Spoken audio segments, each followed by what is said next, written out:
Pada kesempatan kali ini akan membahas analisis sensitivitas.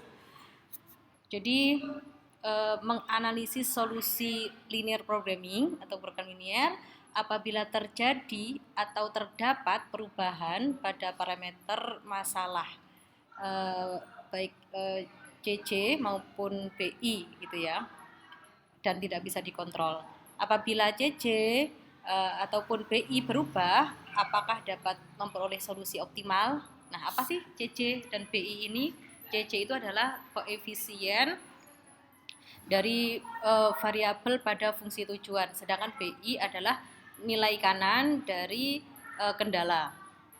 Nah, di sini kami tuliskan analisis sensitivitas menurut Siswanto dari bukunya Operation Research. Jadi analisis sensitivitas ini merupakan penjelasan mengenai parameter-parameter model linear programming, yaitu koefisien, fungsi tujuan, dan nilai ruas kanan kendala tanpa mempengaruhi solusi optimal atau penyelesaian optimal. Asumsi-asumsi tersebut memungkinkan kita memperoleh jawaban optimal. Analisis sensitivitas dapat dilakukan terhadap kemungkinan penambahan dan pengurangan produk maupun metode produksi. Selain itu, ada juga dari sumber lain bahwa analisis sensitivitas merupakan analisa yang berkaitan dengan perubahan parameter untuk melihat berapa besar perubahan dapat ditolerir sebelum solusi optimal mulai kehilangan optimalitasnya.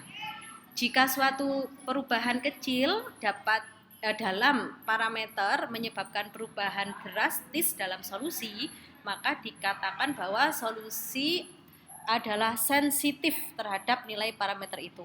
Sebaliknya, jika perubahan parameter tidak mempunyai pengaruh besar terhadap solusi, maka dapat dikatakan solusi relatif intensif terhadap nilai parameter tersebut. Melalui analisis sensitivitas dapat dievaluasi pengaruh perubahan-perubahan parameter dengan sedikit tambahan perhitungan berdasarkan tabel simplex optimum. Baik, di sini yang perlu kita ingat kembali, jika suatu model linear programming berbentuk maksimumkan Z sama dengan C1X1 ditambah C2X2 ditambah C3X3 dengan kendala 1 nilai kanan B1, kendala 2 dengan nilai kanan B2, dan kendala 3 nilai kanan B3. Kemudian ini disimpan dulu bahwa C adalah koefisien dari variabel pada fungsi tujuan dan B adalah nilai kanan pada kendala. Kita sekarang perhatikan contoh 1. Jika di sini ada produksi barang 1, kita misalkan dengan variabel X1, kemudian produksi barang 2 kita misalkan dengan X2, produksi barang 3 kita misalkan dengan X3, maka kita buatkan atau dinyatakan dengan model linear programming, maksimumkan Z sama dengan 2X1 ditambah 3X2 ditambah X3 dengan kendala pertama sepertiga X1 ditambah sepertiga X2 ditambah sepertiga X3 kurang dari sama dengan 1. Kendala pertama ini adalah kendala buruh, dan kendala kedua kendala bahan baku sepertiga X1 ditambah 4/3 X2 ditambah 7/3 X3 kurang dari sama dengan 3, di mana X1, X2 dan X3 lebih besar sama dengan 0. Nah, penyelesaiannya pertama kita tambahkan variabel slack ya, karena kurang dari sama dengan, kita tambahkan variabel slack karena ada 2 kendala, maka di sini kita cukup menambahkan 2 variabel slack. Yang pertama di sana adalah X4 dan yang kedua adalah X5. Oke. Selanjutnya kita selesaikan dulu masalah maksimumkan ini. Kita selesaikan dengan metode simplex. Tabel simplex awalnya Ini koefisien variabel pada fungsi tujuan negatif 2, negatif 3, negatif 1, 0, 0. Ya, karena kita ubah dalam bentuk nilai kanan sama dengan 0 untuk fungsi tujuannya, dan untuk variabel basisnya tadi X4 dan X5. Kemudian kita masuk pada iterasi 1. Iterasi 1 di sini mengeluarkan variabel X5 dan memasukkan variabel basis baru yakni X2. Oke. Pada iterasi kedua kita mengeluarkan variabel X4 dan kita memasukkan variabel basis baru X1. Sehingga di sini karena ini adalah maksimum kan, dan pada baris fungsi tujuan ini, baris Z ini sudah tidak ada nilai yang negatif, maka solusi sudah optimal. Nah, solusi optimal dengan Z sama dengan 8, X1 sama dengan 1, X2 sama dengan 2, dan X3 tidak ada pada variabel basis, maka X3 sama dengan 0. Oke, ini solusi sementara ya. Oke, selanjutnya kita mau menganalisis nih. Analisis sensitivitas itu ada 3. Yang pertama, kita mau melihat batasan perubahan koefisien variabel non basis pada fungsi tujuan. Ya, koefisien variabel non basis. Karena pada solusi yang terakhir tadi itu yang termasuk variabel basis adalah X1 dan X2, maka yang variabel non basis adalah X3. Sehingga di sini kita akan mencari batasan dari C3, koefisien dari variabel non basis. Maka C3, variabel non basisnya adalah X3, maka koefisiennya adalah C3. Pada masalah contoh 1, variabel X3 adalah non basis pada solusi optimal. Jika C3 berubah, bagaimana solusi optimalnya? Akan dicari interval nilai C3 yang membuat kondisi optimal tidak berubah. Jika di luar interval tersebut, artinya akan diperoleh solusi optimal yang lain. Oke, sekarang penentuan C3 yang baru menggunakan rumus seperti ini. CC baru sama dengan CB. CB ini adalah koefisien variabel basis. Dia berupa matrik baris, kemudian dikali dengan VJ. VJ adalah matrik kolom yang berada di bawah kolom X3 itu X non basis ya, variabel non basis pada solusi optimal. Oke. Kemudian dikurangi dengan C koefisien non basis. Oke. Selanjutnya, jika CC baru lebih besar sama dengan 0, maka solusi tetap optimal untuk masalah maksimasi. Dan apabila CC baru itu kurang dari 0, maka solusi tidak optimal. Oke, sekarang contoh 1-1 masih berkaitan dengan contoh yang awal tadi. Tentukan selang perubahan atau batasan perubahan koefisien variabel X3 yakni C3 pada Z yang tetap mempertahankan kondisi optimal pada contoh 1. Nah, penyelesaiannya maka C3 baru atau selang C3 ini sebenarnya ada yang menotasikan dengan notasi segitiga begitu. Di sini koefisien variabel basis pada fungsi tujuan matrik baris yakni 2 dan 3. Ini ya. Ini 2 dan 3. Oke. Dikali dengan nilai pada variabel non basis yakni X3 pada tabel simplex optimal. Nah, di sini. Nah, ini X3 yang kita lihat ini. Nah, ini adalah negatif 1 dan 2 ya. Kemudian dikurangi C3. Hasilnya 2 kali negatif 1 negatif 2 ditambah 3 kali 2 6. Sehingga 4 dikurangi C3. Sehingga di sini 4 dikurangi C3 harus lebih besar sama dengan 0. Dan kita peroleh rentangnya adalah C3 kurang dari sama dengan 4. Ini solusi tetap optimal begitu. Jika perubahan C masih di bawah 4 atau maksimal 4 itu masih solusi masih optimal. Contohnya C3 sama dengan 2, solusi tetap optimal. C3 sama dengan 3, solusi juga tetap optimal. Nah, tetapi kalau C3 sama dengan 6, ini kan sudah di luarnya batasan C3 kurang dari sama dengan 4, sehingga solusi tidak lagi optimal. Atau kalau mau tetap C3-nya berubah jadi 6, maka nanti ada solusi lain. Gitu. Oke, yang kedua kita akan menganalisis, kita akan melihat perubahan koefisien variabel basis pada fungsi tujuan. Oke, yang pertama tadi koefisien variabel non basis. Yang kedua adalah koefisien variabel basis pada fungsi tujuan. Pada masalah contoh 1 tadi, variabel X1 adalah basis pada solusi optimal. Jika C1 berubah, bagaimana solusi optimalnya? Akan diberi selang nilai C1 yang tetap mempertahankan kondisi optimalnya, variabel basis dan nilainya. Dan Z berubah sesuai perubahan C1. Oke, sebagai contoh, tentukan selang perubahan koefisien variabel X1 pada Z yang tetap mempertahankan kondisi optimal pada contoh 1. Oke, baik. Untuk mencari selang koefisien dari variabel basis, yakni variabel X1 misalkan di sini, maka kita akan mencari selang C1. Di sini akan melibatkan variabel non basis, yakni C3, C4, dan juga C5. Rumusnya masih sama dengan ketika kita mencari C3 tadi, tapi kita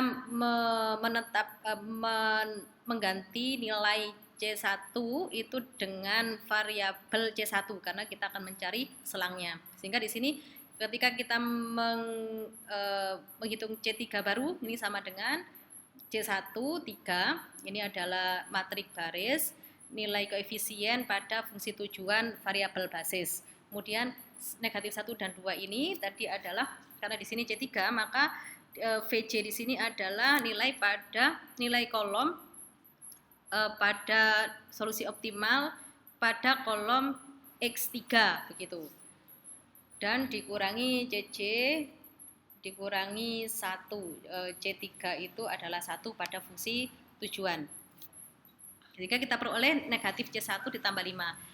Hal ini juga sama pada C4 dan perhitungan C5, sehingga diperoleh pada C4 itu 4 C1 dikurangi 3, dan pada C5 diperoleh negatif C1 ditambah 3. Nah, kondisi optimal dipertahankan jika CC baru lebih besar sama dengan 0. Nah, pada solusi yang pertama, pada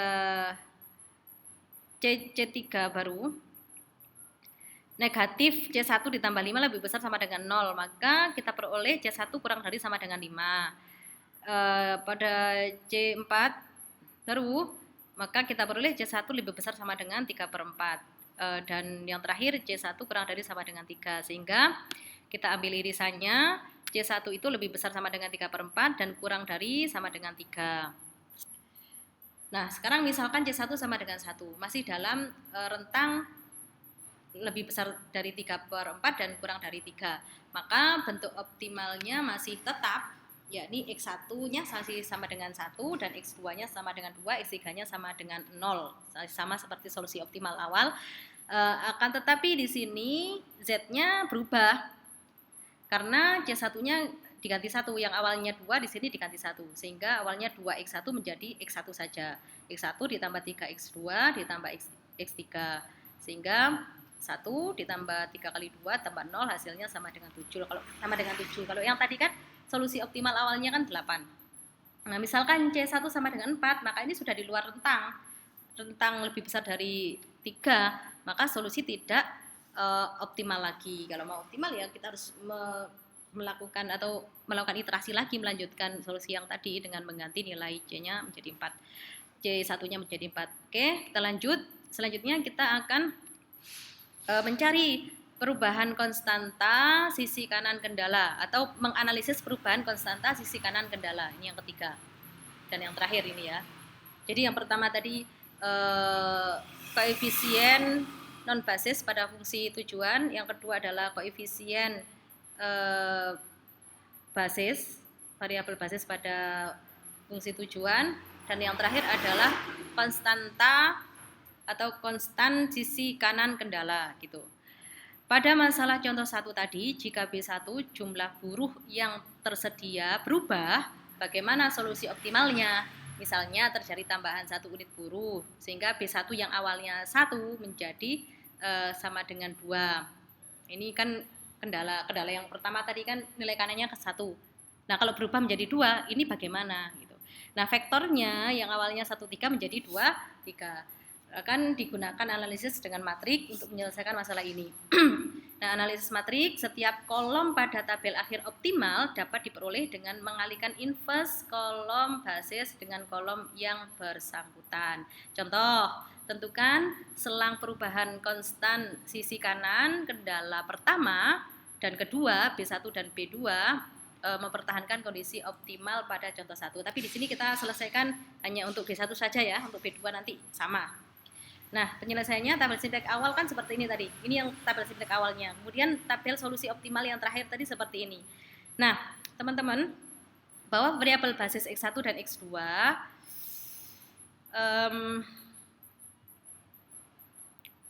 matrik B-nya itu kan ini. Matrik awalnya sepertiga, sepertiga, sepertiga, 4/3. Kemudian B inverse-nya adalah terletak pada tabel solusi optimal ini ya, yang berwarna abu-abu keunguan ini B inverse-nya menjadi 4, negatif 1, negatif 1, 1. Jadi itu yang nggak perlu repot-repot mencari inverse-nya karena sudah tersedia di tabel solusi optimal gitu. Oke, selanjutnya untuk sisi kanan awal itu kan kita bisa mengalihkan B inverse dengan matrik kolom dari nilai kanan 1, 3. Jadi 4 kali 1 ditambah negatif 1 kali 3 sama dengan 1. Kemudian negatif 1 kali 1 ditambah 1 kali 3 sama dengan 2. Nah, apabila sisi kanan ada yang berubah, maka tinggal matrik kolom ini yang kita ubah. B1 misalkan berubah menjadi 2, dari 1 menjadi 2 ya sama aja, kita tinggal mengalihkan. 4 kali 2 ditambah negatif 1 kali 3, hasilnya sama dengan 5. Negatif 1 kali 2 ditambah 1 kali 3, hasilnya sama dengan 1. Jadi solusinya menjadi berubah. X1 yang awalnya tadi adalah 1, sekarang menjadi 5. Kemudian X2 yang awalnya adalah 2, sekarang berubah menjadi 1 karena adanya perubahan B1. Dan X3 tetap 0. Nah, Z-nya juga berubah. Z-nya berubah karena di sini X1 dan X2-nya berubah. Dan diperoleh Z-nya sama dengan 13. Ini tentu berubah dari Z yang pertama tadi, solusi awal tadi. Nah, pertanyaan yang muncul, berapa besar selang nilai perubahan B1 yang tetap mempertahankan kondisi optimal variabel basisnya tetap? Maksudnya ya tetap yang menjadi solusi optimal itu tetap variabel basis X1 dan X2, bukan variabel yang lain gitu. Jadi harus ada nanti batasan B sampai mana begitu. Misalkan terjadi perubahan pada B, vektor sisi kanan setelah perubahan B1 menjadi ini B0 sama dengan B1, B1 dan 3 ini ke matrik kolom ya. Perubahan variabel basis. Perubahan variabel basis 1 ini B inverse, matrik inverse dari variabel basis dikali B0 ya. Nah, kondisi optimalnya tetap jika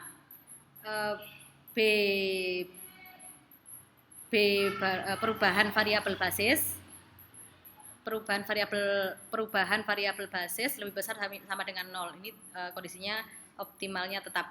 Nah, jika ada variabel basis bernilai negatif, maka solusinya tidak visible. Nah, sekarang kita hitung dulu rentang B1-nya. Ini inverse-nya tadi 4, negatif 1, negatif 1, 1. Kemudian di sini kita biarkan B1 karena kita mau mencari rentangnya atau selangnya. Dan 3 kita peroleh pada baris 1 kolom 1 kita peroleh B1 lebih besar sama dengan 3/4. Pada baris kedua kolom 1 kita peroleh B1 kurang dari sama dengan 3, sehingga kita peroleh rentang B1 itu lebih besar sama dengan 3/4 dan kurang dari sama dengan 3. Nah, sehingga solusinya X1 menjadi 4 B1 dikurangi 3 dan X2 menjadi negatif B1 ditambah 3. Mengambil dari sini ya. X1-nya mengambil yang di sini baris pertama kolom pertama, kemudian X2-nya mengambil dari baris kedua kolom pertama. Nah, ini nilai X1 dan X2 ini akan berubah sesuai dengan perubahan B1. Sedangkan X3 tetap 0. Nah, Z-nya juga akan berubah sesuai dengan B1 begitu. Nah, misalkan perubahan B1 sama dengan 2, masih dalam rentang lebih besar dari 3/4 dan kurang dari sama dengan 3. Maka solusinya masih kita dapat cari menggunakan masukkan aja B1-nya di sini dengan 2. Sehingga diperoleh X1-nya 5 dan X2-nya 1 seperti contoh yang tadi di atas kita kerjakan. Kemudian Z-nya juga kita peroleh 13. Tetapi apabila B1-nya sama dengan 4, maka ini sudah di luar batasan. Sehingga kalau di luar batasan, coba aja kita masukkan X1-nya 13 dan X2-nya negatif 1. Nah, kalau kurang dari 0, kurang dari sama dengan 0, maka ini solusi tidak visible. Nah, ini jika ada variabel basis berlian negatif, maka solusi tidak visible. Jadi, mengapa di sini sudah dia sudah tidak optimal lagi? Selain itu juga karena variabelnya ada yang negatif dan solusinya tidak visible. Oke, baik.